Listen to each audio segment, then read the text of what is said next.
ശരിക്കും നമ്മളെല്ലാവരും ചാനലുകളിൽ ആങ്കറിങ് ചെയ്യുന്നവരാണ്. പക്ഷെ ഈ ആങ്കറിങ് ഫീൽഡില് തലതൊട്ടപ്പനായിട്ട് അല്ലെങ്കിൽ ഒരു രാജ്ഞിയായിട്ട് നിലകൊള്ളുന്ന ആളാണ് രഞ്ജിനി ഹരിദാസ്. നമ്മൾ അവരെ കളിയാക്കുകയായിട്ടാണോ അല്ലെങ്കിൽ അവരത് പക്ഷെ ഒരു അംഗീകാരമായിട്ട് എടുത്തതാണ്. അതായത് ആധുനിക മലയാളത്തിന്റെ മാതാവ് ആരാന്ന് ചോദിക്കുമ്പോൾ രഞ്ജിനി ഹരിദാസ് എന്ന് പറയുന്നത് നമ്മൾ കേട്ടിട്ടുണ്ട്. പക്ഷെ അവരുടെ ലൈഫിലും എന്താ പറയാ, അവരും ഒരുപാട് കുത്തുവാക്കുകളും കേട്ടിട്ടുണ്ട്, അല്ലെങ്കിൽ ഒരുപാട് കളിയാക്കലുകളൊക്കെ കേട്ടിട്ടുണ്ട്, അതും പൊതുവേദികളിൽ വെച്ചിട്ട്. പക്ഷെ അവർ അതിനെയൊക്കെ ഡീൽ ചെയ്തത് ഭയങ്കര എന്താ പറയാ, ഭയങ്കര ലോജിക്കലി ആണ്, അല്ലെങ്കിൽ ഭയങ്കര എന്താ പറയാ പക്വമായ രീതിയിൽ ഭയങ്കര മെച്ചോർഡ് ആയിട്ടാണ് അവർ അതിനെ ഡീൽ ചെയ്തത്. പക്ഷെ ഇപ്പൊ ഏറ്റവും ലേറ്റസ്റ്റ് ആയിട്ട് അവര് നേരിട്ട ഒരു എന്താ പറയാ കുറെ അധികം വിവാദമായിട്ടുള്ള ഒരു വിഷയമാണ് ഇപ്പൊ പുറത്തു വന്നത്. അവരതിനെ കുറിച്ച് കുറച്ച് വെളിപ്പെടുത്തലുകളും ഒക്കെ ആയിട്ട് പുറത്തു വന്നിരിക്കുന്നു. ആ വിഷയം കണ്ടിരുന്നു? യെസ്, ഞാൻ അത് കഴിഞ്ഞ ദിവസം വായിച്ചിരുന്നു. അവരൊരു ഇന്റർവ്യൂ കൊടുത്തിരുന്നു, ഒരു ചാനൽ ഇന്റർവ്യൂ. അതിൽ കുറെ കാര്യങ്ങൾ രഞ്ജിനി പറയുന്നുണ്ട്. ബിക്കോസ് അനുപമ എനിക്ക് ഭയങ്കര ഇഷ്ടമുള്ള, ഞാൻ ആരാധിക്കുന്ന one of the idol in my career. എന്റെ കരിയറിൽ അവർ ആരെങ്കിലും പോലെ ഞാൻ ആകണം, അല്ലെങ്കിൽ അതുക്കും മേലെ ഒരുപടിയെങ്കിലും ആകണമെന്ന് ഞാൻ ആഗ്രഹിക്കുന്ന ഒരു വ്യക്തിയാണ് Ranjini Haridas. As an anchor എന്നില്ല, അവിടെ വ്യക്തി ചെയ്ത പേഴ്സണൽ കാര്യമാണ്. പക്ഷെ ഒരു പ്രൊഫഷണലിസ്റ്റ് എന്ന നിലയിൽ ആങ്കറിനെ നോക്കി കാണുമ്പോൾ നമ്മൾ ആരെങ്കിലും റോൾ മോഡൽ എടുത്ത് കാണിക്കുകയും നമ്മൾ പറയും ലാലേട്ടനെ പോലെ ആകണം, മമ്മൂട്ടിയെ പോലെ ആകണം. ഇപ്പം ആക്ടേഴ്സ് ആണെങ്കിൽ പറയുമ്പോൾ ഇപ്പം തനിക്ക് ഡയറക്ടർ ആകാൻ ആഗ്രഹമുള്ള ആളായതുകൊണ്ട് താൻ പറയാറുണ്ട് എനിക്ക് രഞ്ജിത്തിനെ പോലെ ആകണം, അല്ലെങ്കിൽ പ്രിയദർശനെ പോലെ ആവണം, അല്ലെങ്കിൽ അടൂർ ഗോപാലകൃഷ്ണനെ പോലെ ആകണം. അങ്ങനെ നമുക്ക് ഒരു ഐഡൽസ് ഉണ്ടാവില്ലേ? അങ്ങനെ എന്നെ സംബന്ധിച്ചിടത്തോളം ആങ്കറിങ് എനിക്ക് ഭയങ്കര പാഷനാണ്. അന്ന് അത് ആ പാഷനിലേക്ക് എന്നെ ഭയങ്കര കൂടുതൽ അടുപ്പിച്ചത് രഞ്ജിനി ഹരിദാസിന്റെ ആങ്കറിംഗ് ആയിരുന്നു. എനിക്ക് തോന്നുന്നു 2007 ഐഡിയ സ്റ്റാർ സിംഗറിലാണ് രഞ്ജിനി ഹരിദാസ് ആദ്യമായിട്ട് ഏഷ്യനെറ്റിലേക്ക് വരുന്നത്. എല്ലാവരും ഞെട്ടിച്ചുകൊണ്ട് അതുവരെ നമ്മൾ കണ്ടിരുന്ന സോ കോൾഡ് ആങ്കറിംഗിൽ നിന്ന് വ്യത്യസ്തയായിട്ട് സ്ലീവ്ലെസ് ഉടുപ്പുകളൊക്കെ ഇട്ട്, എക്സ്ട്രീം മോഡേൺ ഉടുപ്പൊക്കെ ഇട്ട്, മുടിയൊക്കെ ക്രോപ്പ് ചെയ്ത് ഒരു പ്രത്യേക രീതിയിൽ ഹെയർ സ്റ്റൈൽ. എങ്കിൽ ഭയങ്കര സൗന്ദര്യത്തിന് ഉടമയാണെന്ന് ചോദിച്ചാൽ അങ്ങനെയല്ല. അവരുടെ വാക്കുകളിലായിരുന്നു സൗന്ദര്യം. ആരെയും പിടിച്ചിരുത്തുന്ന അവരുടെ കോൺഫിഡൻസ്, പിന്നെ അവരുടെ ഇംഗ്ലീഷ്, അവരുടെ ഇംഗ്ലീഷ് ഇസ് വെരി ഗുഡ്. അതെനിക്ക് പറയാം, നമ്മൾ ആരും അസൂയോടെ എനിക്കിങ്ങനെ സംസാരിക്കാൻ പറ്റുന്നില്ലല്ലോ എന്ന് നമ്മൾ ചിന്തിക്കുന്ന തരത്തിൽ ഇംഗ്ലീഷ് സംസാരിക്കുന്നത്. എല്ലാവരും ഇംഗ്ലീഷ് സംസാരിക്കും, നന്നായിട്ട് സംസാരിക്കും. പക്ഷെ ഇവരൊരു പ്രത്യേക രീതിയിലാണ് സംസാരിക്കുന്നത്. ഇംഗ്ലീഷും മലയാളവും കലർന്ന അവരുടെ, താങ്കൾ പറഞ്ഞ പോലെ ആധുനിക മലയാളത്തിന്റെ മാതാവ് എന്നൊക്കെ വേണമെങ്കിൽ നമുക്ക് പറയാം. ആധുനിക മലയാളത്തിന്റെ മാതാവായിട്ട് തന്നെ നമുക്ക് രഞ്ജിനിയെ കരുതേണ്ടി വരും. കാരണം വേറെ ആരും എനിക്ക് തോന്നുന്നില്ല ഇത്രയും മനോഹരമായിട്ട് മംഗ്ലീഷ് സംസാരിച്ചിട്ടുണ്ടെന്ന് എനിക്ക് തോന്നുന്നു. രഞ്ജിനി സംസാരിച്ച ആ ഒരു ഇതിന്നായിരുന്നു അതിന്റെ ഒരു ടേൺ ഓൺ. ആൾക്കാര് ഒരു ആങ്കറിങ്ങിന് പറയുമ്പോൾ, അല്ലെങ്കിൽ പെട്ടെന്ന് നമ്മളുടെ കാതുകളിലേക്കും കണ്ണിലേക്കും ഓർമ്മ വരുന്ന മുഖം എന്ന് പറഞ്ഞാൽ എനിക്ക് തോന്നുന്നു ഇന്നും രഞ്ജിനി ഹരിദാസ് ആണ്. ഐഡിയ സ്റ്റാർ സിംഗർ എന്ന് പറയുമ്പോൾ പോലും ഇന്ന് ആദ്യം ഓടി വരുന്ന രഞ്ജിനി ഹരിദാസ് ആണ്. രഞ്ജിനി ഹരിദാസ് ആ ഫ്ലോറിൽ നിന്ന് പോയതിനു ശേഷം ഐഡിയ സ്റ്റാർ സിംഗർ പോലും എനിക്ക് തോന്നുന്നില്ല അത്രയും കത്തിക്കേറിയിട്ടുണ്ടോ എന്ന് എനിക്ക് തോന്നുന്നില്ല. അന്നത്തെ ഐഡിയ സ്റ്റാർ സിംഗറിലെ വിന്നേഴ്സിലെയും കണ്ടസ്റ്റൻസിന്റെയും അമൃത സുരേഷ്, അങ്ങനെ കുറെ ആൾക്കാരുണ്ടല്ലോ, അഞ്ജു ജോസഫ്, ഇന്നും ഞാൻ അവരെ ഓർക്കുന്നതിന്റെ ഒരു റീസൺ രഞ്ജിനി ഹരിദാസ് ആണ്. അപ്പൊ നമ്മൾ വിഷയത്തിലേക്ക് വരുമ്പോൾ രഞ്ജിനി ഹരിദാസിനെ കുറിച്ച് ഒരുപാട് വിവാദങ്ങൾ ഉണ്ടായിട്ടുണ്ട് ആ സമയത്ത്. കാരണം അവരൊരു എനിക്ക് തോന്നുന്നു സിംഗിൾ മദർ ബ്രോട്ടപ്പ് ചെയ്തിട്ടുള്ള ഒരു കുട്ടിയായിരുന്നു അവരുടെ അച്ഛൻ ചെറുപ്പത്തിലേ മരിച്ചുപോയി. എനിക്ക് തോന്നുന്നു 9th പറഞ്ഞ ഞാൻ കേട്ടിട്ടുള്ളതാണ്. അതുകൊണ്ട് തന്നെ ചെറുപ്പത്തിൽ തന്നെ ഒരുപാട് കഷ്ടപ്പാടുകൾ സഹിച്ച് ഹാർഡ് വർക്ക് ചെയ്തൊരു വ്യക്തിയാണ്. ആരെയും നോക്കാതെ, ആരുടെയും സപ്പോർട്ട് ഇല്ലാതെ സ്വന്തമായിട്ട് വഴികൾ വെട്ടിത്തെളിച്ച് വന്നൊരു വ്യക്തിയായിരുന്നു രഞ്ജിനി. അതുകൊണ്ട് തന്നെ അവർക്കൊരു ബാക്ക് സപ്പോർട്ട്, ഈ പറയുന്ന പോലെ ആരുടെ റെക്കമെൻഡേഷനിൽ വന്ന ഒരാളായിരുന്നില്ല രഞ്ജിനി. അവരുടെ സ്വന്തം കഴിവുണ്ട്. എനിക്ക് ഒരു സൗന്ദര്യ മത്സരത്തിലൊക്കെ മത്സരിച്ചിട്ടുണ്ട് എന്ന് ഞാൻ കേട്ടിരിക്കുന്നു, തെറ്റാണെങ്കിൽ ക്ഷമിക്കുക. അങ്ങനെ സ്വന്തം വഴി കൊണ്ട് സ്ക്രീനിലേക്ക് വന്ന ഒരാള്, സ്വന്തം കഴിവ് കൊണ്ട്, അത്യധ്വാനം കൊണ്ട് സ്ക്രീനിലേക്ക് വന്ന ഒരാള്. അവര് അങ്ങനെ എന്താ അവർ തന്നെ യാദൃശ്യമായിട്ടാണ് ഐഡിയ സ്റ്റാർ സിംഗറിലേക്ക് വരികയും ഈ ഒരു ആങ്കറിംഗ് പട്ടത്തിലേക്ക് എത്തിച്ചേരുന്നതും. പിന്നെ അവർ പറഞ്ഞ എന്റെ സ്റ്റൈൽ ഇതാണ്, എനിക്ക് ഇങ്ങനെ സംസാരിക്കാൻ സാധിക്കുള്ളൂ. അതിന് ഒരുപാട് വിമർശനങ്ങൾ ഒരുക്കിയിട്ട്. എന്തിനാണ് ഐഡിയ സ്റ്റാർ സിംഗറിൽ ഇരുന്ന ജഡ്ജസ്മാര്, ഈ ജഡ്ജസ്മാരെന്ന് പറഞ്ഞാൽ ശരത് സാറും MG ശ്രീകുമാർ സാറും ഒക്കെ ഒരുമാതിരി ഇന്ന് അവർ കുറെ കൂടെ മാറിയെന്ന് ഇരിക്കുന്നു. പക്ഷെ അന്നത്തെ കാലത്ത് നമ്മൾ ഇരുന്ന് അഭിനയമാണോ എന്ന് എനിക്ക് അറിഞ്ഞുകൂടാ, നമ്മൾ പുറത്തിരുന്ന് കാണുന്ന പ്രേക്ഷകരെ പോലും ടെൻഷൻ അടിപ്പിക്കുന്ന രീതിയിലുള്ള പ്രകടനങ്ങളായിരുന്നു ഈ ശരത് സാറിനെയൊക്കെ. പുള്ളിയൊക്കെ വളരെ മോശമായിട്ട് റഫായിട്ട് കുട്ടികളോട് ഇനി എന്താ അങ്ങനെ ചെയ്ത് ഇങ്ങനെ ചെയ്ത്, രഞ്ജിനി അത് സംസാരിക്കേണ്ട എന്ന രീതിയിൽ രഞ്ജിനി, അങ്ങനെ ഒരു ടൈപ്പ് ഓഫ് റഫ്നെസ് ആയിരുന്നു അന്ന് കൂടുതലുണ്ട്. അവരെയൊക്കെ മനോഹരമായിട്ട് ഹാൻഡിൽ ചെയ്തിരുന്നവര്. അതായത് ചുറ്റിനും ഈ മത്സരത്തിന്റെ പ്രഷർ ഉണ്ടെങ്കിലും അതൊന്നും കുഞ്ഞുങ്ങളെ ബാധിക്കാത്ത തരത്തിൽ അങ്ങനെ അവരെ ടാക്കിൾ ചെയ്ത് കൊണ്ടുവരുന്ന പ്രത്യേക കഴിവ് രഞ്ജിനി ഹരിദാസിനുണ്ടായിരുന്നു. ഒരു ടൈറ്റിൽ കാർഡായിട്ട് എനിക്ക് തോന്നിയിട്ടുണ്ട് രഞ്ജിനി ഹരിദാസ് എന്ന പേരിന്ന്. അവരെ കുറിച്ച് ഭയങ്കരമായിട്ട് മോശം പരാമർശങ്ങൾ ഞാൻ കേട്ടിട്ടുണ്ട്. അവർ കള്ളു കുടിക്കും, അവർ പബ്ബിൽ പോകും, അവർക്ക് പല പല ബോയ് ഫ്രണ്ട്സ് ഉണ്ട്. ഇങ്ങനെ ആൾക്കാർക്ക് എപ്പോഴും വെരി പേഴ്സണൽ ആയിട്ടുള്ള നമ്മുടെ മലയാളികളുടെ സ്ഥിരം പരിപാടിയാണല്ലോ ചില ഫേമസ് ആയിട്ടുള്ള തൊലി വെളുപ്പും തൊലി കറുത്തതുമായിട്ടുള്ള സുന്ദരികളായിട്ടുള്ള പെൺകുട്ടികളുടെ പുറകെ ചെന്ന് കുഴി തോണ്ടി ചെല്ലുക എന്നുള്ളത് നമുക്ക് മലയാളികളുടെ ജന്മനുള്ള സ്വഭാവം. എല്ലാവരും ഇല്ല, മെജോറിറ്റികൾ അങ്ങനെയുണ്ട്. അതായത് ടാബ്ലോയിഡുകൾ എന്ന് വേണമെങ്കിൽ നമുക്ക് പറയാം. രഞ്ജിനിയും അതിൽ നിന്ന് വ്യത്യസ്തയായില്ല. കാരണം രഞ്ജിനി ചരിത്രം തിരുത്തി കുറിച്ചവളായിരുന്നു. അതെ. രഞ്ജിനിയുടെ വേഷവിധാനം, രഞ്ജിനി വഴികേട്ടത് കൂടുതൽ എന്തിനാണ്, അവരുടെ ഇവൾക്ക് തന്നെ മലയാളം അറിഞ്ഞൂടെ, ഒന്നെങ്കിലും ഇംഗ്ലീഷ് സംസാരിക്കൂ. ഐഡിയ സ്റ്റാർ സിംഗർ എന്ന് പറയുന്ന ഒരു മലയാളം പ്രോഗ്രാം അല്ലേ, എന്തിനാണ് ഇവിടെ വന്നിരുന്നത് ഇവള് ഇംഗ്ലീഷ് സംസാരിക്കുന്നത്? കാരണം രഞ്ജിയുടെ ഒരു ഓക്സ്ഫോർഡ് ഇംഗ്ലീഷ് സ്റ്റൈലാണ്. പുള്ളി എനിക്ക് ഒന്ന് പുറത്താണ് പോയി പഠിച്ചിരുന്നതെന്ന് തോന്നുന്നു. MBA ചെയ്ത് UK എങ്ങാണ്ടാണെന്നാണ് അവരുടെ ബയോഗ്രഫി പറയുന്നത്. സോ അവരുടെ ഇംഗ്ലീഷ് അതിമനോഹരമായിരുന്നു. ഒരു ബ്രിട്ടീഷ് ഗ്രാമാറ്റിക്കൽ യൂണിവേഴ്സിറ്റിയിൽ നമ്മൾ പഠിക്കുന്ന പോലാണ് അവർ ഇംഗ്ലീഷ് സംസാരിക്കുന്നത്. അവരുടെ മലയാളവും അതുപോലെ തന്നെ മനോഹരമാണ്. പക്ഷെ അതിലൊരു വേറൊരു ടൈപ്പാണ്. നമ്മുടെ ഈ എഴുത്തച്ഛന്റെ മലയാളം എന്ന് തുഞ്ചത്തിന്റെ മലയാളം എന്ന് നമുക്ക് പറയാൻ പറ്റില്ല.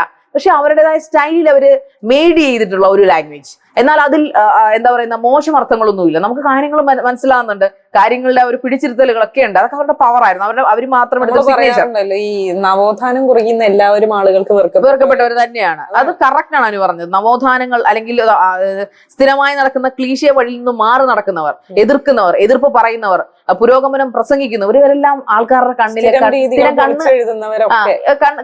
കരടാണ്, കണ്ണിലെ കരട് തന്നെയാണ്. ഇന്നും സോക്കോൾഡ് പ്രബുദ്ധ മലയാളികളുടെ കണ്ണിലെ കരട്. ആ കൂട്ടത്തിലൊരു കരടായി, വലിയൊരു കരടായി രഞ്ജിനി മാറി. പല പല സ്റ്റേജ് ഷോകളിൽ അവര് ആടിപ്പാടുന്നത്, അതുപോലെ പല പല അവരെ മാക്സിമം ഡീമോട്ടിവേറ്റ് ചെയ്യാനായിട്ട് അവരുടെ പേഴ്സണൽ ലൈഫ് ചീന്തി എടുക്കാൻ തുടങ്ങി. അതായത് അവര് എവിടെ പോകുന്നു, പെപ്പരാസികളെ പോലെ അവരുടെ പുറകെ. അവരാരാണോ, അതിനും വലിയ ആൾക്കാരോടുണ്ടായിരുന്നു. എന്നിട്ട് അവരുടെ ഒന്നും പുറകെ പോകാതെ ഒരു മിയർ വളർന്നു വരുന്ന, അല്ലെങ്കിൽ ഒരു സ്വന്തം എസ്റ്റാബ്ലിഷ് ചെയ്ത, അല്ലെങ്കിൽ സ്വന്തമായിട്ട് വഴിവെട്ടിക്കൊണ്ട് വന്നിരുന്ന ഒരു ആങ്കറിനെ നശിപ്പിക്കാൻ ചെയ്യാനുള്ള എല്ലാ വളങ്ങളും നമ്മുടെ മലയാളികൾ അവർക്ക് ഇട്ട് കൊടുത്തിട്ടുണ്ട്. രഞ്ജിനിയെ പബ്ബിൽ കണ്ടു, രഞ്ജിനിയെ കോടീശ്വരനായ മുതലാളിയോടൊപ്പം ആടിപ്പാടി നൃത്തം ചെയ്യുന്നു, കുഴഞ്ഞു മറിഞ്ഞു ബോധമില്ലാതെ രഞ്ജിനിയുടെ ചിത്രങ്ങൾ ഔട്ടായിരിക്കുന്നു, അങ്ങനെ ചെയ്തു, ഇങ്ങനെ ചെയ്തു, ഇതൊക്കെ നമ്മൾ കേൾക്കുന്നുണ്ട്. അപ്പോഴൊക്കെ ഞാൻ രഞ്ജിനി കല്യാണം കഴിച്ചു, ഇപ്പൊ എന്താണ് രഞ്ജിനി കല്യാണം കഴിക്കാത്തത്? രഞ്ജിനി കുട്ടികളോട് താല്പര്യമില്ലേ? അതിനൊന്നും. പക്ഷെ അവരുടെ ഏറ്റവും ബോൾഡ്നെസ് എന്ന് പറഞ്ഞാൽ കൃത്യമായ മറുപടികൾ കൊടുക്കേണ്ടവർക്ക് അവർ കൊടുത്തിരുന്നു. അവർക്ക് ആരെയും ഭയം ഉണ്ടായിരുന്നില്ല. പക്ഷെ അവരിലെ എനിക്ക് ഏറ്റവും അത്ഭുതം തോന്നിയ ഒരു കാര്യം എന്ന് പറഞ്ഞു കഴിഞ്ഞാൽ ഇപ്പോഴത്തെ ഒരു വെളിപ്പെടുത്തൽ. അവർ കഴിഞ്ഞ ദിവസം നമ്മുടെ ഒരു യൂട്യൂബ് ചാനൽ വന്നിരുന്നിട്ട് അവർ പറഞ്ഞൊരു കാര്യമുണ്ട്, അഡ്ജസ്റ്റ്മെന്റ് വേർഡ് ഇപ്പൊ നമ്മൾ കുറച്ച് നാളുകളായിട്ട് കേട്ടോണ്ടിരിക്കുകയല്ല. അഡ്ജസ്റ്റ്മെന്റിന് തയ്യാറായിരുന്നെങ്കിൽ ഞാൻ ഇതൊക്കും മേലെ എത്തുമായിരുന്നു. ഇപ്പോൾ രഞ്ജിനി എനിക്ക് തോന്നുന്നു വളരെ പെയ്ഡ് ഷോസ് വളരെ കുറച്ചാണ് ചെയ്യാറ്. അവർക്ക് സ്വന്തം യൂട്യൂബ് ചാനലുണ്ട്. വളരെ എനിക്ക് തോന്നുന്നു അവർ സെലക്റ്റീവ് ആയിട്ട് വെക്കുന്ന ഷോസ് മാത്രമേ അവർ ചെയ്യാറുള്ളൂ. ഇത്രയും സ്റ്റാൻഡേർഡ് ഉള്ള ഷോസ് മാത്രമേ, കണാകുണ ഷോസ് ഒന്നും അവരിപ്പോ ചെയ്യാറില്ല. ബട്ട് എനിവേ അവർക്ക് ഈ ഇൻഡസ്ട്രി വളരെ മനോഹരമായിട്ട്, വളരെ ഡീപ്പസ്റ്റ് റൂട്ടിൽ മനസ്സിലായത് കൊണ്ടാവാം അവർ പക്ഷെ ചവിട്ടുന്നത്. കാരണം അവർ തന്നെ പറഞ്ഞിട്ടുണ്ട്, ഞാൻ പലർക്ക് ആർക്കെങ്കിലും ഒക്കെ വഴങ്ങി കൊടുത്തിരുന്നെങ്കിൽ ഒരു പക്ഷെ അവർ പഴിയേക്കേണ്ടി വരുമായിരുന്നില്ല. മനസ്സിലായോ? എനിക്ക് തോന്നുന്നില്ല ഈ പൂർണ്ണമായി നമുക്ക് ജനങ്ങളെ മാത്രം ഇതിന് കുറ്റം പറയാൻ പറ്റില്ല. ഇനി ഈ ത്രെഡ് ഇട്ട് കൊടുക്കുന്ന ആൾക്കാരുണ്ടല്ലോ, ഇതിന്റെ പ്രൊഡക്ഷൻ കൺട്രോളർ അല്ലെങ്കിൽ പ്രൊഡ്യൂസർ, ഇതിന് പണം മുടക്കുന്ന ആൾക്കാർ, ഡയറക്ടർ, പ്രോഗ്രാം പ്രൊഡ്യൂസറും ഡയറക്ടറും എല്ലാവരും കൂടെ ചേർന്നിട്ടാവും രഞ്ജിനി ഒന്ന് മുട്ടി നോക്കുക, അല്ലെങ്കിൽ രഞ്ജിനി അവള് വരില്ലടാ, അവള് പ്രശ്നം, എങ്കിൽ പിന്നെ അവളൊന്ന് ആറ്റിച്ചേക്ക്, അവൾ എന്റെ കൂടെ കടന്നിട്ടുണ്ട്, അവളുടെ ന്യൂഡ് ഫോട്ടോസ് എന്റെ കയ്യിലുണ്ട്, ഇങ്ങനെയുള്ള കുറെ പരാമർശങ്ങൾ നടത്തുക, അവരെ വ്യക്തിഹത്യ ചെയ്യുക. ഇതൊക്കെ എനിക്ക് തോന്നി ഇത് ഇൻഡസ്ട്രിയിൽ നിന്ന് തന്നെയാണ് ആദ്യം പുറത്തിടുന്നത്. അതാണ് ജനങ്ങളിലേക്ക് എത്തിയിട്ടുണ്ടാവുക. ജനങ്ങൾ പിന്നെ പാതി വെന്ത ചിക്കൻ കഴിക്കുന്ന പോലെയാണല്ല, പാതി വെന്തതേ അറിയുള്ളൂ. അവർ അതിൽ എന്താണ് അവിടെ സംഭവിച്ചതെന്ന് അവർക്ക് ഒരു ഐഡിയ ഇല്ലാതെ ആട്ടം കാണുന്ന പൊട്ടന്മാരാണ് മലയാളികൾ മിക്കപ്പോഴും. അതിന്റെ ബാക്ക് സ്ക്രീനിൽ ഇപ്പൊ തന്നെ ഞാനൊരു സെലിബ്രിറ്റികളെ കുറെയൊക്കെ മറ്റൊരു ചാനലിന് വേണ്ടിയിട്ട് ഇന്റർവ്യൂ ചെയ്യുന്ന ഒരാളാണ്. അപ്പോഴും എന്നെ വിളിക്കുന്ന തെറിക്ക് കൈ കണക്കില്ല.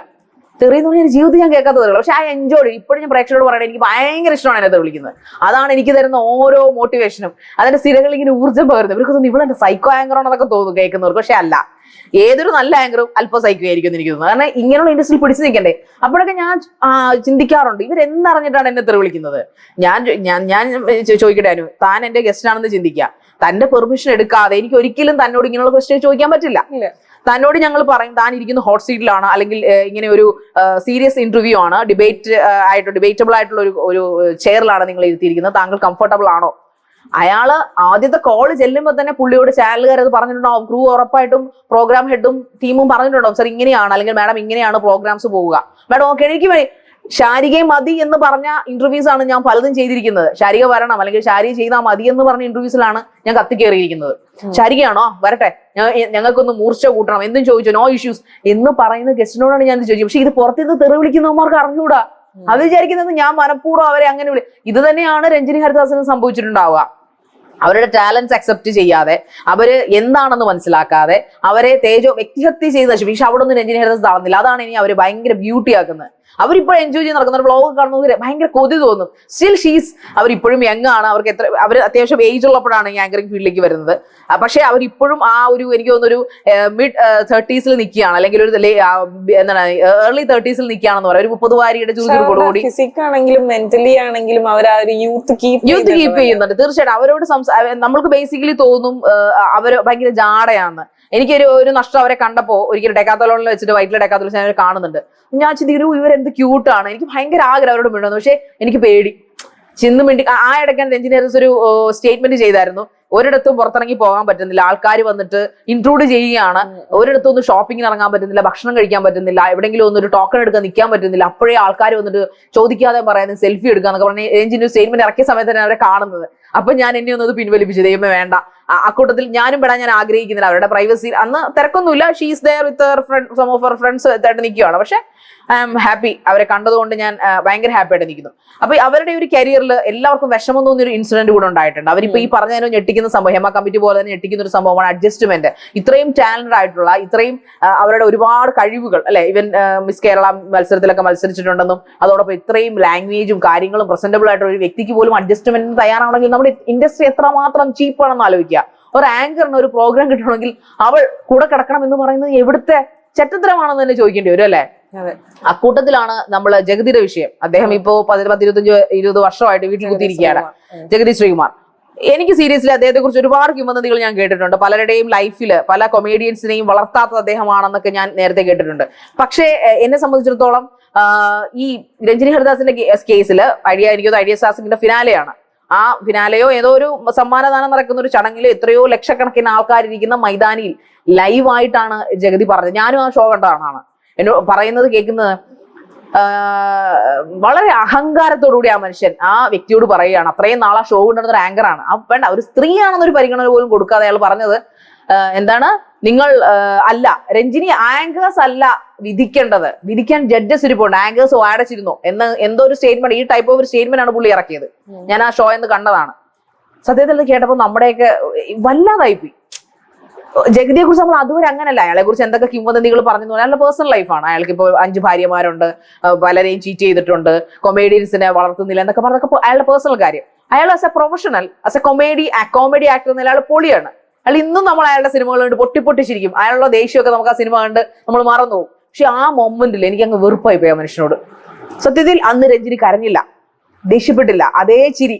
അതാണ് റിയൽ പ്രൊഫഷണൽ എന്നാണ് രഞ്ജിനി ഹരിദാസിനെ ഞാൻ ഇന്നും ആരാധിക്കുന്നത്. അതിനെക്കുറിച്ച് അവര് പ്രതികരിച്ചത് എങ്ങനെയാന്ന് വെച്ച് കഴിഞ്ഞാൽ എനിക്ക് അവിടെ പ്രതികരിക്കാനുള്ള സ്പേസ് ഉണ്ടായിരുന്നു, അല്ലെങ്കിൽ കരയാമായിരുന്നു. അതെ, കരയാമായിരുന്നു. അതായത് എന്റെ വിഷമം എനിക്ക് പ്രകടിപ്പിക്കാനുള്ള ഒരു സ്പേസോ അല്ലെങ്കിൽ സമയമോ ഒക്കെ അവിടെ ഉണ്ടായിരുന്നു. പക്ഷെ ഞാനത് ചെയ്തില്ല. ചെയ്യാതിരുന്നതിന്റെ കാരണം എന്ന് പറഞ്ഞു കഴിഞ്ഞാൽ അവിടെ ഇപ്പൊ പറഞ്ഞ പോലെ ഈ ഗ്രാൻഡ് ഫിനാലെയോ എന്തോ ഒരു പരിപാടിയാണ്.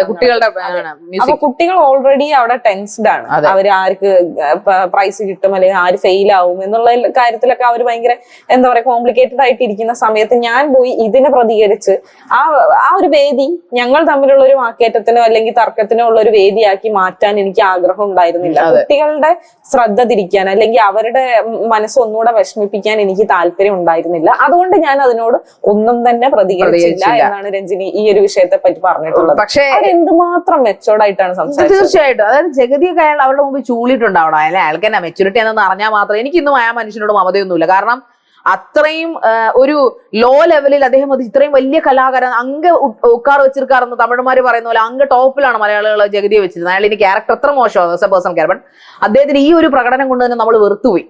അതായത് ഒരു സ്ത്രീയോട് രഞ്ജിനി ഹരിദാസിന് പ്രത്യേക വൈരാഗ്യമൊന്നുമില്ല. അവരവിടെ നിന്ന് വളരെ മനോഹരമായിട്ട് ആ ഒരു വർഷക്കാലം ആ ഷോ കൊണ്ടുപോയ വ്യക്തി ജസ്റ്റ് എന്തോ ഒരു സ്റ്റേറ്റ്മെന്റ്, അതായത് ആ ഷോ കൊഴിപ്പിക്കാനാണ് അവർ പറഞ്ഞുകൊണ്ടിരിക്കുന്നത്. അതിന് വളരെ ഈഗോ അടിച്ചിട്ടുണ്ട് പറയുകയാണ്. ആ കുട്ടികളൊക്കെ ആ മുഖത്ത് നിന്ന് വായിച്ചെടുക്കാമായിരുന്നു. കുഞ്ഞുങ്ങളൊക്കെ പെട്ടെന്ന് ഷോക്കായി പോയി. ഒരുപക്ഷെ അത് അവരുടെ പാട്ടിനെ ബാധിക്കും, അല്ലെങ്കിൽ ആ കോമ്പറ്റീഷനെ ബാധിക്കുമെന്ന് അവരുടെ സ്പന്ദനത്തോടൊപ്പം നടന്ന വ്യക്തി എന്ന നിലയിൽ ആസ് എൻ ആങ്കർ എന്നുള്ളവർക്ക് വ്യക്തമായി അറിയാവുന്നതുകൊണ്ടാണ് അത് അവരത് ഒന്നും പ്രകടമാക്കാതെ അതേ ചിരി, ആ ചിരി ഒരു തുള്ളി പോലും മങ്ങാതെയാണ്. നമ്മളിപ്പോഴും വീഡിയോ എടുത്ത് നോക്കുമ്പോൾ കാണാം രഞ്ജിനി ഹരിദാസിന്റെ ആ ചിരി, ആ വിടർന്ന ചിരി സ്റ്റിൽ വാസ് ദെയർ. അവർ ആ ചിരിയോടുകൂടി തന്നെയാണ് അവരത് ഹാൻഡിൽ ചെയ്തത്. ബട്ട് പിന്നീട് നടന്നത് ചരിത്രം. പിന്നീട് ജഗതിക്ക് എന്ത് സംഭവിച്ചു എന്നുള്ളതും രഞ്ജിനി ഹരിദാസ് ഇപ്പൊ എവിടെ ഇരിക്കുന്നു എന്നുള്ളതും ഈ നാട്ടുകാർക്കും ലോകത്തിനും അറിയാം. അപ്പൊ കർമ്മ വിൽ ബി ബാക്ക് എന്ന് പറയുന്ന ഒരു സംശയമില്ലാത്ത കാര്യമാണ്. ആരും അഹങ്കരിക്കാൻ പാടില്ല. And Ranjini is A true professional എന്ന് ഞാൻ ഇന്നും വിശ്വസിക്കുന്നു. അവർ ഇനിയും ഒരുപാട് നല്ല നല്ല ഷോ ചെയ്ത് ഒരുപാട് ഈ ഒരു പ്രൊഫഷനിലേക്ക് വരാൻ പറ്റുന്ന അല്ലെങ്കിൽ മോട്ടിവേറ്റഡ് ആകാൻ ആഗ്രഹിക്കുന്ന സ്ത്രീകൾക്ക് ഒരു പ്രചോദനമാകട്ടെ എന്ന് ഞാൻ ആശംസിക്കുന്നു.